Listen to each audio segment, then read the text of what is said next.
Ultimatum yang disampaikan oleh pihak Nikita terkait permintaan maaf boleh-boleh saja. Tapi pertanyaannya, apakah pihak Reza Gladys akan meminta maaf? Kalaupun mereka tidak mau meminta maaf, tidak ada masalah. Terkait seorang terdakwa, katakanlah Nikita Mirzani, memang dia berhak untuk melaporkan kepada siapapun yang diduga melakukan tindak pidana. Tentunya ketika ada laporan, maka penyidik akan menilai apakah ada unsur pidana atau tidak. Jadi laporan itu bisa diterima, bisa juga ditolak.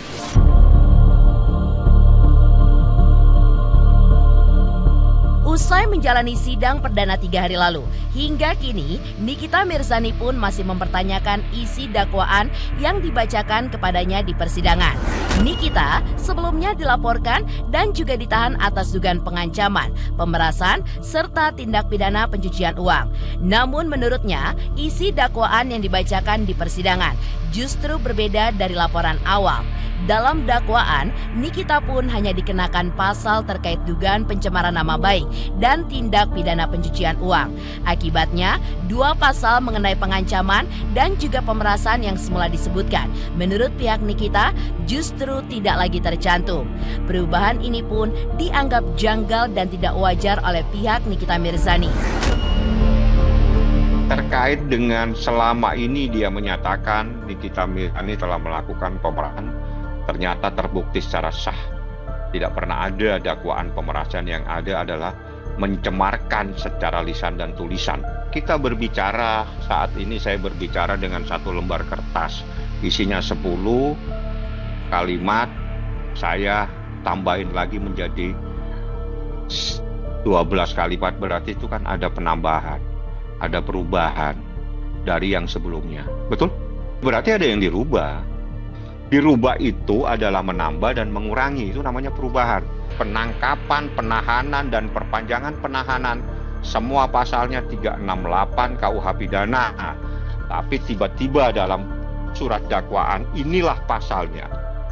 Anda bisa lihat pasal yang agak dibut, ini adalah pasal 369.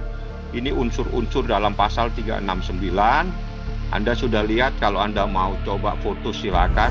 Tetapi memang penyidik terus memanggil klien kami untuk dimintai 3 kali BAP berdasarkan ketentuan hukum. Pertama berdasarkan BAP karena setelah naik sidik.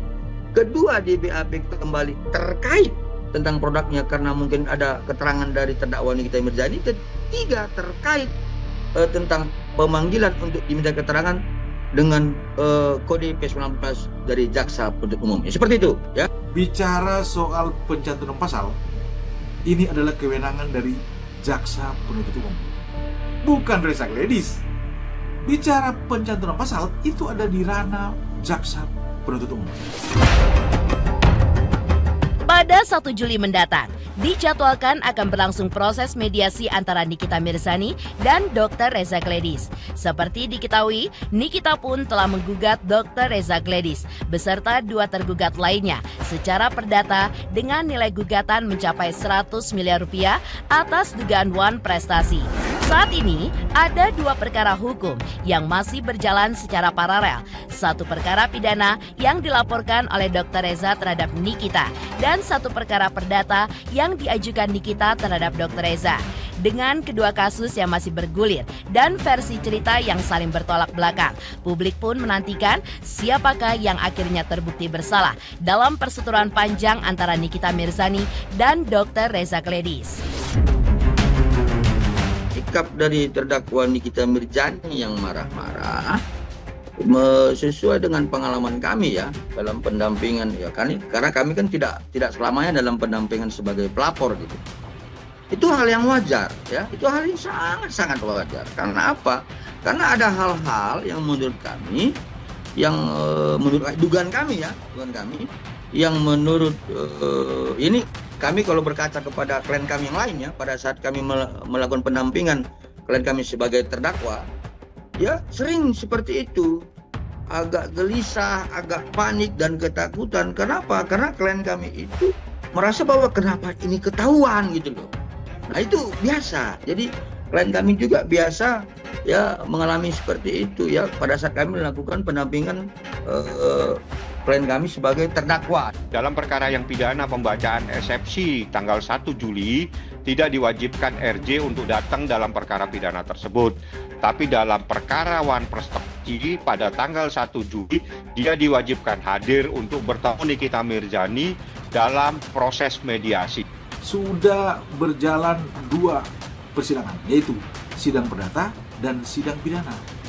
Nah, tentunya hal ini sama-sama harus bisa membuktikan dalam persidangan, baik sidang perdata maupun sidang pidana. Dan kemudian bicara soal perdata, beban pembuktian ada pada penggugat, yaitu Nikita Mirzani, bukan majelis hakim. Majelis hakim hanya menilai dan memutuskan. Kemudian, beban pembuktian dalam kasus pidana atau sidang pidana itu berada pada jaksa penuntut umum. Majelis hakim hanya menilai dan memutuskan.